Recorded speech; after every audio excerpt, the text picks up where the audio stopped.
Tennessee. A lot of runners left on base, but Sage Margetko, she's going to get the start in the circle for Tennessee today, and that's also an issue for her. Margetko,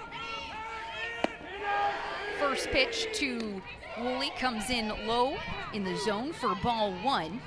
The hero of the game yesterday came up clutch, top of the seventh, and brought home that leadoff hitter Kennedy Powell, the one run in the game in game one. Upstairs high for ball two from Margetko, as she takes a changeup for strike two, quickly behind in the count 0-2. Well, you can tell Texas A&M right off the bat, they are being super aggressive, and I think that's so smart, especially when you're going against a pitcher like Margetko, because she has a lot of junk. She's going to start messing you, especially when she gets ahead in counts. Three quick strikes on Maya Perez, and Margetko gets her first strikeout. One over, Margetko charges, flips it over to one, and gets the out. So despite a triple by Coco Woolley, Lady Vols able to escape the threat. We head to the bottom of the first when we come back. Getting the start today for Texas A&M in the circle. Just 3 hits and 2 earned runs. Again, just her 6th start of the season. Goes outside for ball two.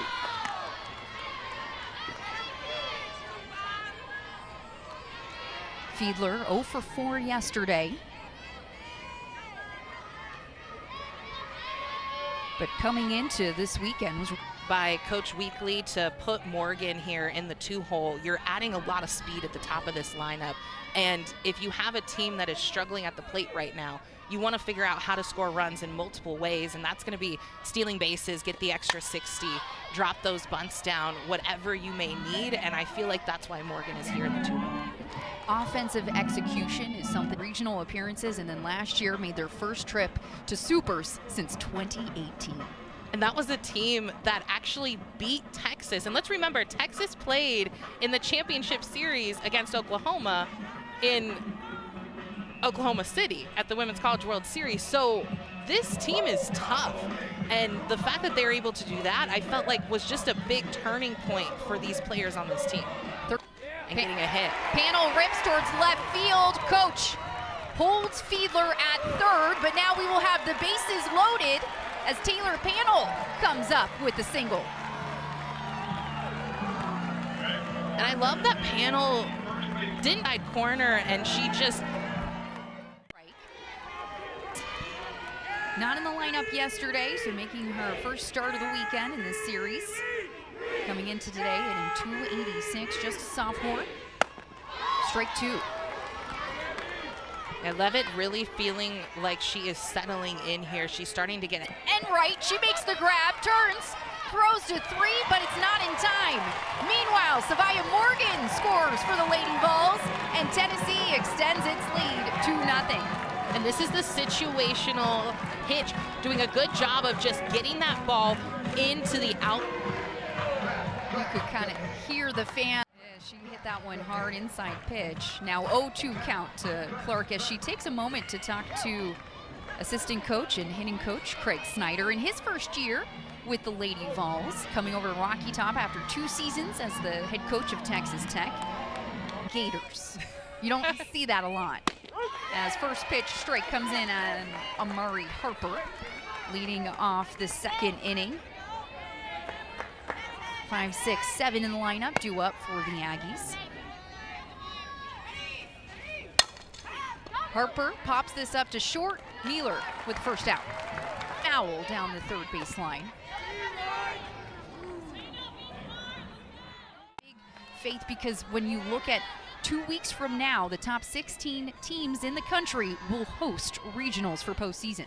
And they all want to play at home. That is the goal. You have so much more of an advantage. But Texas A&M having such a tough schedule, and they've had the #1 RPI for quite a while now, and they didn't even plan on this when they planned their schedule before the season. A lot more free, a lot more confident. She hasn't felt like she has to prove herself, and we've even seen that with her numbers. It makes a big difference as she worked her way into the lineup again this season. Now Ella Dodge, freshman, 9-hole hitter today.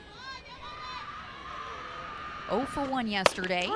Takes strike one on the outside corner from Levitt.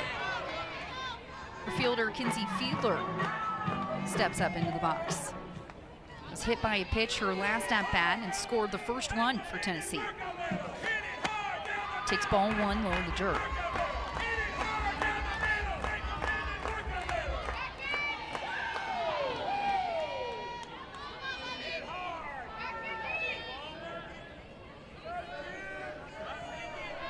And 2 in the series. We had some weather coming in for tomorrow, so the two teams decided to push up game 3 to today. This is just the second doubleheader for goes upstairs for the punch out. Sage Marchetko gets her 3rd strikeout with a rise ball. And we haven't seen that pitch very often from Marchetko yet in this game, but a beautiful rise ball up out of the zone to keep the Aggies. We will introduce you to her when we come back. Stay with us. You're watching SEC Plus. Your attention, please. Now pitching for Texas A&M. Welcome back to the double play. That feels pretty good, right? Yeah, you feel a lot better as a pitcher when you know your defense is working. And it's also just a lot more fun. The 0-2 to Gibson. Way outside for ball 1. Where Coco Woolley was able to score her from there. So a game with these two type of teams that are just so good. Barbara 1 for 3 yesterday. Grounded to the pitcher her first at bat. Pops this one up. Panel, calling for it. She'll make the grab for the first out. Big out for Lady Vols. Same. She has the same motion. She doesn't slow up, which is what a lot of pitchers struggle with. And usually there's some giveaway. Right. It may be by how they grab the ball in their glove or anything like that, or even how they release it, but it looks so similar to her other pitches.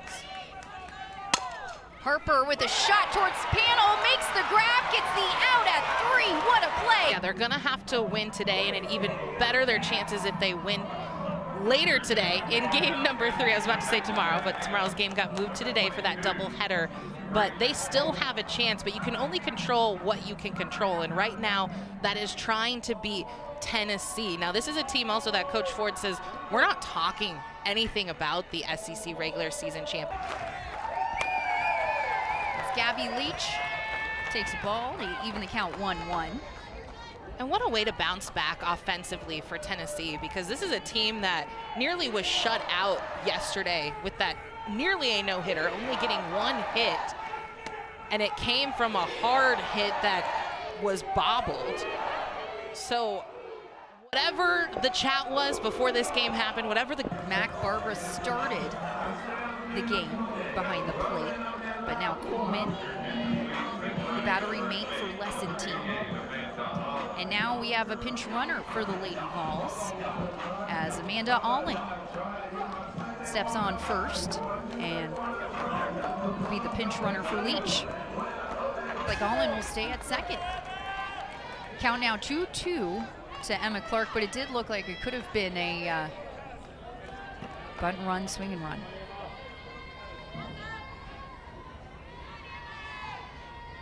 Two-two pitch outside, and that will bring count full.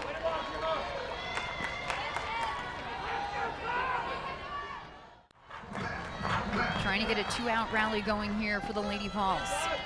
Runner in scoring position. Upstairs, ball 1. They want a top 4 spot as they go into the SEC tournament. So if Sage Marchetko ever gets into a spot where she's struggling, I definitely think Pickens has a chance to come into this game. Absolutely, doing everything they can to try to get the W. 2-2 pitch. Excuse me, full count, that's ball the country. As this one is grounded over to Panel and gets the out of Allie Enright. 1 down. Nugent, Eshte with a free 60 feet.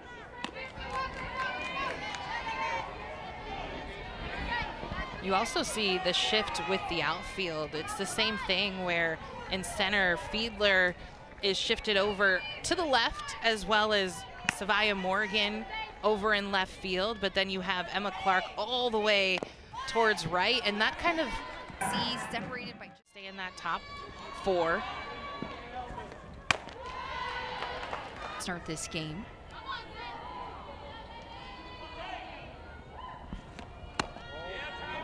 Low in the zone for ball 2.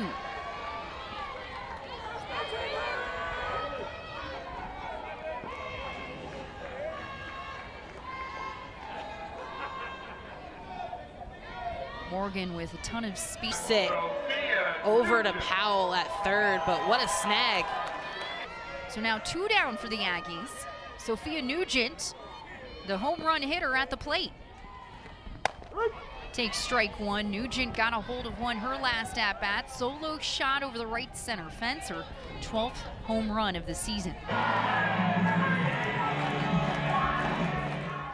Lee Stadium, a great day for senior day for the Big Orange. As Gabby Leach fouls the first pitch back. Has started 37 and nearly 100 at-bats and having just a lot better of a season. 6 free bags from the Texas A&M Aggies pitching staff, and it looks like we will have a pitching change. Sydney Lessentine's day is done. We'll introduce you to the new Aggie when we come back.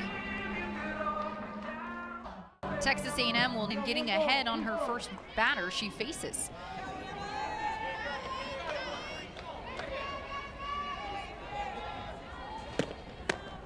Outside for ball 2.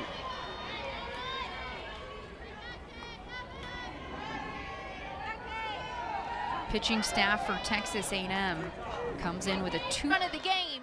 That was just launched into right center field, and Fiedler actually was shifted more towards the left side. And then also Woolley being able to show off her speed, which Completely different looks from Pickens and Marchetko. So these Texas A&M hitters, they got to adjust very quickly, go through their mental reps on deck, and then they got to get going quick and if they want to catch up. And it's such a difference when you've been seeing around 60, 65 miles per hour come at you. Even a 45 mile per hour changeup, and then all of it. Feel like so far since Munnerlyn's come in, she's done a good job of just attacking these hitters for Tennessee. Coming on that left side, if you notice, that was like a curveball coming in towards Laura Mueller, and it just froze her up. 2 quick strikeouts for Munnerlyn since she came in last inning, as she throws first pitch ball to Ella Dodge. Safe at 3rd, so there has to be enough evidence to overturn the call.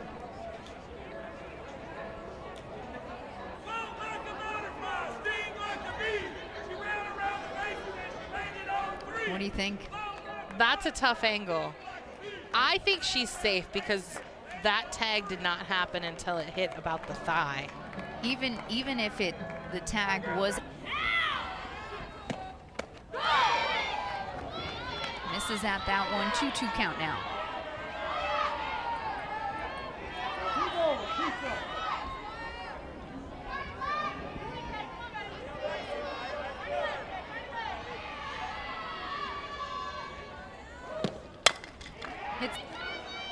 And that was a tough decision. You actually saw Taylor has a little bit of speed.